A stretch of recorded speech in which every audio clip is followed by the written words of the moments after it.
would like to introduce myself to you. My name is Brey Williams, and I would like to speak to you on a passionate subject in America that is still very controversial today. The death penalty is by far one of the most controversially and debated subjects of the heart, which tugs at mine every time I hear of a person being condemned to a 5x7 cell, often for years upon years, only to succumb to that final fate of judicial execution. Though there are many oppositions on both sides of this somewhat touchy issue, do we as a nation of states have the right to undermine a higher power? The death penalty should be abolished because it is unusual and a cruel punishment. Since 1973, 140 people have been released from death rows within our country due to the evidence of their wrongful convictions. At the same time, more than 1,200 have been executed. How many of those may have been innocent, regardless of whether the person is innocent or not? Are we a nation of barbarism, of a nation of justice? I would like to share a bit about the case of Carlos de Luna, who was put to death in December 1989 for the murder of a convenience store clerk in Texas. It is often called the secret that wasn't, because many of De Luna's innocence could have been spoken up on his behalf and collaborated his story before he was executed. However, it was only after he was tied down on a gurney with no hope of sound of the vague telephone ringing, and that might save his life, if only for another 30 days, but even 30 days could offer him a chance to stay, or even in overturned convictions subsequent to a trial that he was offered of one afternoon. All these hopes and dreams must have been swirling through this young man's head as he laid flat with eyes drifting off to sleep, unknown to the living whether or not he felt pain as his body twitched and his muscles froze. But Carlos de Luna would not be forgotten, for as he lay dying, his family as well as two Savoy reporters were on the road to right this horrific wrong. No appellate court had come to his rescue, and in fact he was put to death within a short 6 years after being sentenced, the norm being 10 to 20 years. Within a matter of days of De Luna's execution, it was confirmed that a man named Carlos Hernandez was in fact the guilty party, even by his own admission. Never could anyone say that America does not execute innocent men. Now, let's think about how many others like De Luna have been executed, but had no defense, no allies, perhaps no family, or no money to fight the system. How many were actually innocent? Really, folks, does it even matter if the person is guilty or not? I think not, because who are we as a nation to be able to murder anyone? I have heard people quote the Bible, an eye for an eye, a tooth for a tooth, but they also forgotten the almighty words, I giveth life, and only I shall take it away. I say, an eye for an eye and a tooth for a tooth does nothing but leave a man with one less eye and one less tooth. If we take a life, we are in retrospect committing the same crime we are condemning the inmate for. We are in essence acting as the creator of all, the ultimate judge and jury of sin. We are in essence, we could go on and on about scriptures that may or may not mean one thing or the other, but we all have the basic right to live without the fear of death, including a convicted murderer. For when we are mutilating the crime we have accused the murderer of.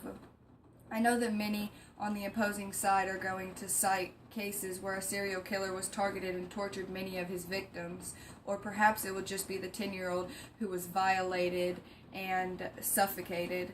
These, my friends, are heinous crimes, some of the worst, as well as mostly female victims, but allowing a person to be executed is just wrong.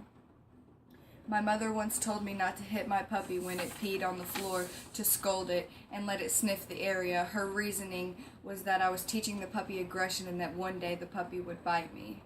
The same applies to parents who slap or hit their children. You teach the child that behavior is okay. We as a nation are teaching our children that it is okay to kill a person for the right reasons. Close your eyes and sit back. Do you all have your eyes closed now? Imagine yourself inside a cold block cell. Locked inside a cage you have no way to get out of. You have no voice that can be heard because no one listens and no one cares. You have the clothes on your back and they sure aren't designer clothes, and perhaps the one change of clothes that have been worn by an inmate before you. Your bed is nothing more than a few cinder blocks plastered together, and the thin blanket is riddled with holes. Can you see yourself? You look around, and can you smell the waste coming from the toilet a few feet from the bed you sleep on, next to the table you eat off of? You may be lucky enough to have a small TV to watch for a few hours a day. Most are not. Your hair is slick from the buildup of oil since the shower day has not arrived, and you're not so certain you even want to go take a shower because you may get violated or even beaten during this time.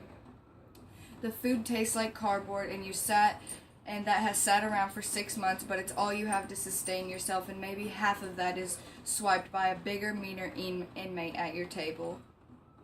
Back at your cell, which has become 23-hour lockdown, after all, you are a convicted murderer. You have a small rectangle shape in the wall with enough sunlight just to let you know if it is day or night. Not even enough of a window to gaze upon the sunrise on the autumn leaves that will soon fall. You look forward to that 1 hour you can walk in the daylight, which is if the guards feel like giving it to you. After all, they are your eternal boss. You soothe the black eye and cut you received the day before. Some new inmate thought that you disrespected him by the way you stared his way. The toilet water is all you have to wipe the cut clean, so you tear a little piece of sheet from your so-called bed to skim any debris that may be in the water before you wipe. For you know if you get sick, there is no one there to help you, that is, unless you are on death's bed. You cannot run to the store to get Neosporin. Your brain has thought the same thoughts for 5, 10, perhaps 15 years now, and the books you were lucky enough to acquire have been read so many times that you know most of them by heart. At night you can hear the soft sobs of another death row inmate not far from your cell, and about once or twice a year you have a faint but knowledgeable smell of burning flesh that emanates from the chamber of horror called the electric chair. If you are lucky, you may be in a state where they claim to put you to sleep before killing you with lethal injection. You close your eyes and pray, because prayer is all you got. And at some point you realize that prayer is all you need, because your hell is between this 5x7 wall and death is somehow welcoming. You can open your eyes now. How many people actually felt the desperation within that tiny cell? Now picture yourself here day after day for the rest of your life until you are taken out in a tiny pine box, and maybe or maybe not have your body claimed by a loved one. After all, you have been here for years. People die, people give up on you, but perhaps you will still have a mother with that unconditional love. I think you can now see the alternative to execution. If you truly want the murderer to feel the punishment of his or her crime, then life in prison guarantees that will happen, but we do not need to take a life in this society, not in this day and time, not ever. We must think back to when the murderer was born an innocent baby, and only then realize no one can ever know the pain and suffering he may have gone through as a child. Perhaps no person was ever there to guide him through life, even to tell him not to whip the puppy, even if he was allowed to have a puppy. The abuse and trauma that most likely played a role in his life to begin with. Think of Carlos de Luna, and when you do, also think of Carlos Hernandez. How will we ever be able to distinguish between the true guilty and the true not guilty? How can 12 people or even one judge decide the fate of any human being? And both are human beings that deserve the right to live. The death penalty is cruel, it's harsh, it's murder in America, and it's allowed. Perhaps we as a nation can take some tips from the neighboring country, Canada, when it comes to abolishing this barbaric way of life. Canada does not put even the heinous of criminals to death, and often allows 20 years to complete a life sentence.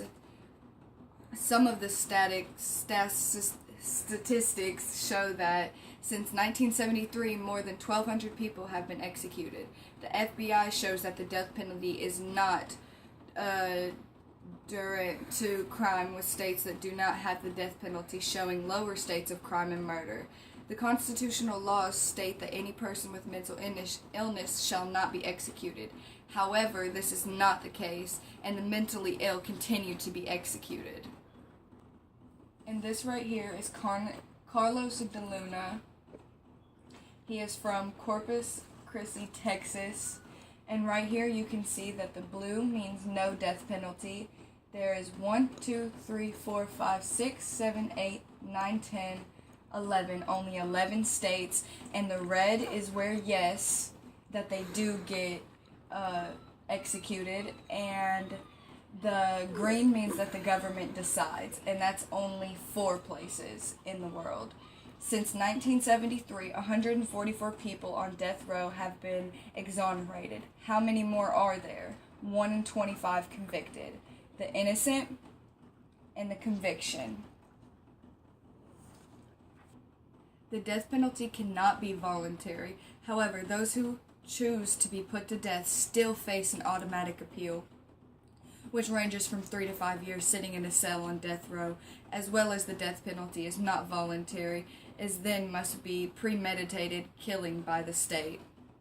There will always be 2 sides to the death penalty, with people standing by what they believe to be an accurate justice to murder. However, we as a nation must continue to side on the notion that all murder is murder, regardless if it is administered by an executor after a judge or jury renders it as a solution. This can be done by writing a letter to our congressmen or women, joining the Take and Stand for Life, picking the prisons, or just getting it on the ballot in your state, voting against a life for a life. For until we do, we are no better than the convicted murderer. Thank you.